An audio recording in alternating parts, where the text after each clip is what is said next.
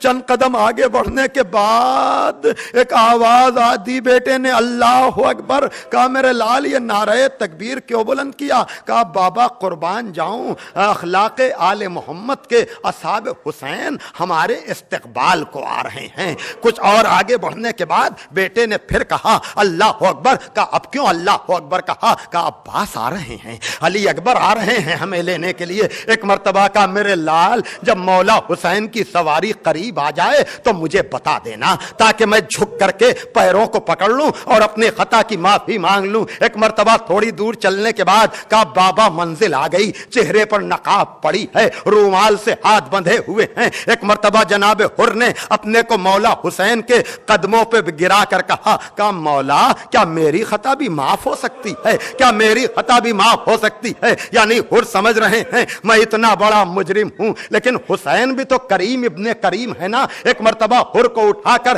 سینے سے لگایا، کہا نہ گھبراؤ، میں نے بھی معاف کیا، میرے خدا نے بھی معاف کیا۔ اگر حسین عام انسان ہوتے تو خالی یہ کہتے ہاں میں نے معاف کر دیا، لیکن حسین امام وقت ہیں، اور جو امام ہوتا ہے وہ رضا الہی سے واقف ہوتا ہے۔ گویا کہ بتایا کہ میں نے بھی معاف کیا، میرے خدا نے بھی معاف کیا۔ ایک مرتبہ الفاظ نہیں ہے میرے پاس، لیکن یہی ہوگا کہ جب تو دشمن بن کر آیا تھا تب تو مشکوں کے دہانے کھول دیے تھے، لیکن اب دوست بن کر آیا ہے تو غربت کا عالم یہ ہے کہ خیمے میں ایک بوند پانی کا نہیں ہے جو ہم تجھے پانی کا پیالہ پیش کریں۔ ایک مرتبہ کا مولا مجھے مال دنیا میں سے کچھ نہیں چاہیے، بس مجھے تو میدان میں جانے کی اجازت دیجئے۔ کہا یہ کیسے ہو سکتا ہے؟ کہا ہم نے سنا ہے کہ آپ کے گھر پہ مہمان کی کسی خواہش کو رد نہیں کیا جاتا۔ کہا ہے تو ایسا ہی، لیکن کسی ایسی بات کا سوال نہ کرنا جو پورا نہ کیا جا سکے۔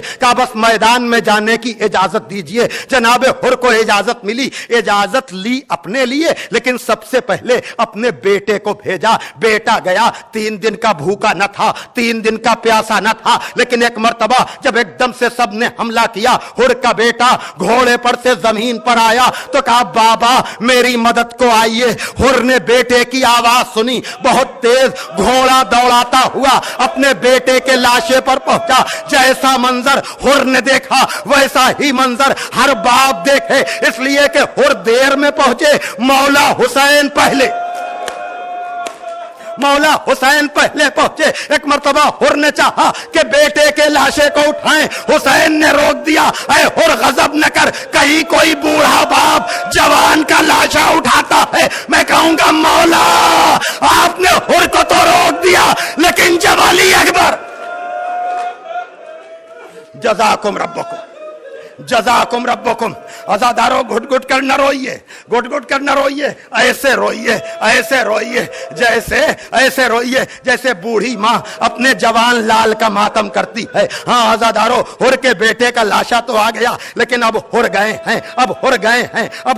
ہیں لڑنے کے لیے۔ میمنے کو میسرے کو قلب لشکر پہ الٹتے رہے۔ ایک مرتبہ ایک تیر آیا جو جناب حر کی پیشانی پر لگا، تیورا کر گھوڑے سے زمین پر آئے۔ امام حسین سے کہا آقا میرا آخری سلام قبول کیجئے۔ ایک مرتبہ گھوڑے کو دوڑاتے ہوئے مولا حسین حر کے لاشے پر گئے اور اس کے سر کو اپنے زانوں پر رکھا۔ کتنا خوش نصیب ہے یہ آنے والا مہمان جس کو حسین کا زانو مل رہا ہے۔ ایک مرتبہ امام حسین نے چاہا کہ حر کی پیشانی کا خون روکیں، لیکن جب کسی طرح سے خون نہ رکا، ایک مرتبہ اپنی جیب سے رومال نکالا، وہ رومال جو جناب زہرا نے اپنے ہاتھوں سے تیار کیا تھا۔ اے حر یہ تیرا مقدر جو تیری پیشانی پر رومال زہرا بن رہا ہے۔ ہاں عزادارو آپ بھی جب روتے ہیں تو دکھیا ماں رومال لے کر آ جاتی ہے۔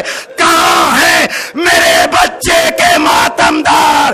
بی بی زہرا آئیے، عزاداروں کا پرسہ قبول کیجئے۔ واہ حسینہ، واہ مظلومہ، ماتم حسین، اللہ لعنت اللہ علی القوم الظالمین۔